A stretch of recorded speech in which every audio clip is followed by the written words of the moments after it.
Good morning. शुरू करते हैं आज का मॉर्निंग अपडेट। सबसे पहले अगर नज़र डालें एक अपने इंडेक्स के ऊपर, सेंसेक्स की बात करें, कल 0.5% के आसपास पॉजिटिव रहा। निफ्टी 50 की बात करें, काफ़ी उठा पटक के बाद, यानी कभी डिप कभी ऊपर, उसके बाद क्लोजिंग देने में ग्रीन में बिल्कुल कामयाब रहा। करीबन 0.5% के आसपास पॉजिटिव रहा। जो क्लोजिंग हुई है वो 15,173 यानी 15,173 के आसपास हुई है। क्लोजिंग अच्छी है। एंड इसके जो पिवट पॉइंट निकल के आ रहे हैं या फिर इसके जो अगले सपोर्ट एंड रेजिस्टेंस निकल के आ रहे हैं, अकॉर्डिंग टू कल की जो कैंडल है, एक स्मॉल बुलिश कैंडल है। जी हाँ, स्मॉल बुलिश कैंडल है। परसों और उसके पहले दिन जब हमने देखा था तो ऊपर के लेवल से काफ़ी अच्छी प्रॉफिट बुकिंग शुरू हो चुकी थी, बट कल के दिन एक रिकवरी आती हुई नज़र आई और जो ये इंडिकेट कर रहा है कि निफ्टी तभी कमज़ोर होगा शॉर्ट टाइम में जब 15,000 से नीचे जाएगा। क्योंकि 15,000 से नीचे जैसे ही उस दिन गया था, परसों के दिन, और सीधा एक वहाँ से एक रिकवरी आई थी और कल के दिन वहाँ निफ्टी गया ही नहीं और ऊपर की तरफ धीरे धीरे बढ़ता ही गया। तो दैट इज़ टेलिंग अस कि वहाँ पे एक स्ट्रॉन्ग सपोर्ट है 15,000 से लेकर 15,050 के बीच में। That will B important for us. तो सपोर्ट का काम वही करेगा। और ऊपर की बात करें तो पहला जो रेजिस्टेंस निकल के आएगा तो बहुत इजीली है 200 और 200 के बाद 250, जहाँ से निफ्टी नीचे गया था, यानी कि जहाँ से करेक्शन शुरू हुआ था 3 दिन पहले। तो that will be our first resistance. अगर वो ब्रेक होता है तो हमको आने वाले टाइम में निफ्टी 15,450 से लेकर 500 तक के लेवल आने वाला दिखा सकता है।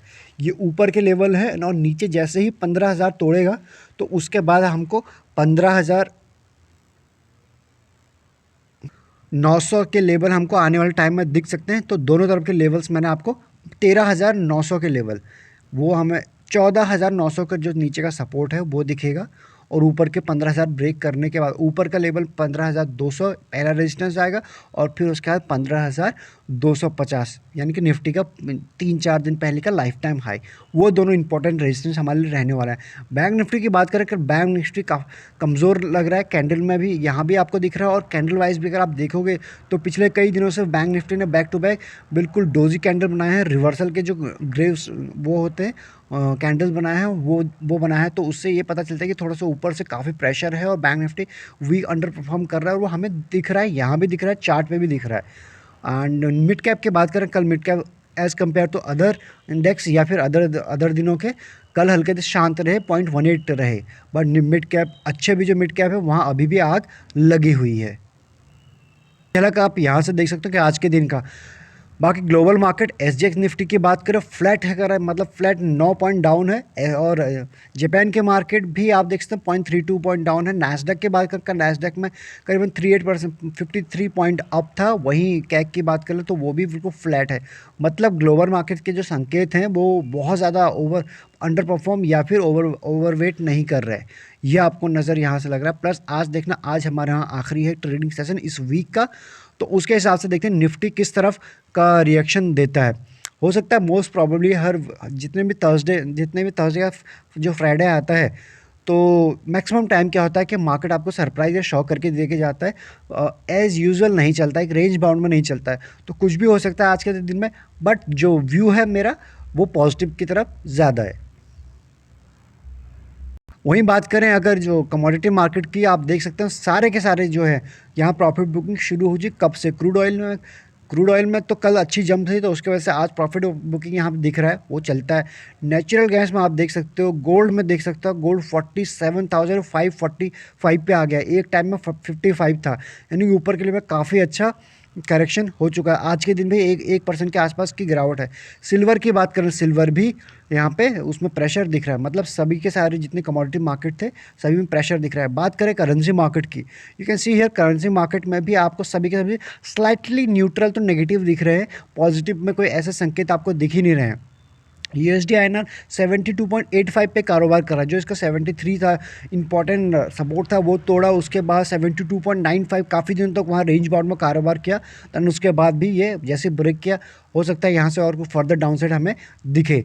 बट गोल्ड की बात करें, अगर हम यहाँ के गोल्ड और सिल्वर की बात करें, अगर आप बाई करना चाहते हो, ये टाइम आ रहा है धीरे धीरे, दैट्स मीन ये बाइंग रेंज पे आ रहे हैं। तो यहाँ पे अगर आप लोग इसमें ट्रेड करते हो तो नज़र चूकनी नहीं चाहिए। It's all up to you now.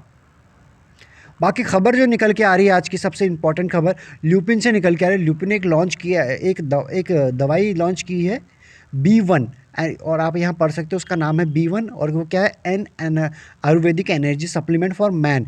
ये फॉर अ मैन के लिए उन्होंने B1 नाम से की दवाई बनाई है। ये आयुर्वेदिक है। ये क्या करते हैं, इम्यून बूस्टर, एनर्जी बूस्टर का काम करती है। आप चाहें ना तो यहाँ हल्का सा पढ़ सकते हैं।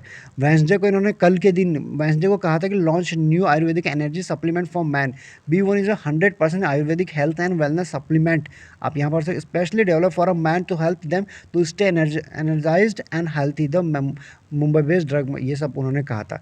तो ये है, तो इस पे के ऊपर एक न्यूज़ है, देखते हैं ये कैसे कैसे रिएक्ट करती है। बाकी एक नज़र इन पे भी डाल लेते हैं एफआईआई और डीआई के आंकड़े पे। कल के दिन जो हुई है एफआईआई की तरफ से खरीदारी, वो पिछले दिन से कंपैरिजन हाफ है, यानी कम है। 944 करोड़ की हुई है जो, बट अभी भी सेलिंग नहीं हुआ, तो this is also positive sign ऑस। और वहीं डीआई की बात करें, वो तो सिर्फ बेच ही रहे हैं। तो दैट्स मीन एक्चुअली डीआई उतने लोग नहीं बेच रहे हैं अपनी मर्जी से। जो ये रिडीम हो रहे हैं ये कर रहे हैं लोग, यानी हम और आप जैसे लोग, जिन लोगों के म्यूचुअल फंड में है और उनको प्रॉफिट नज़र आ रहा है। उन लोगों ने जो तबाही देखी थी मार्च अप्रैल में, उसके बाद जब उनका पोर्टफोलियो भी ग्रीन आया, तो उन लोगों को लग रहा है एटलीस्ट मेरे, कोई बोल रहा है मेरे कॉस्ट टू कॉस्ट आ चुका है, कोई बोल रहा है एटलीस्ट मुझे 5 से 10% का प्रॉफिट हो चुका है, कोई अलग अलग चीज़ें हैं। तो इस उस घबराहट से, जो पुराना ख्वाब है मार्च अप्रैल का, उस ख्वाब के डर की वजह से लोग अपने रिडीम कर रहे हैं। और उसी लिए हमको डेली इतनी बिकवाली म्यूचुअल फंड की तरफ से दिख रही है। म्यूचुअल फंड क्या करेगा, वो बेचारा एक फंड मैनेजर है, अगर वहाँ से रिक्वेस्ट डाल दिया जाएगा रिडीम का तो उसका देना ही पड़ेगा। So we can see here all this is a picture like looking like red. आज के रिजल्ट की, आज हम 12 फेब और आप रिजल्ट देख सकते हैं, ग्रासिम, भारत फोर्ज, ग्लेनमार्क और काफ़ी बड़े बड़े और भी कंपनीज हैं जिनके रिजल्ट आज आने हैं। तो आप ये लिस्ट चाहे ना तो आप इसको आराम से देख सकते हो।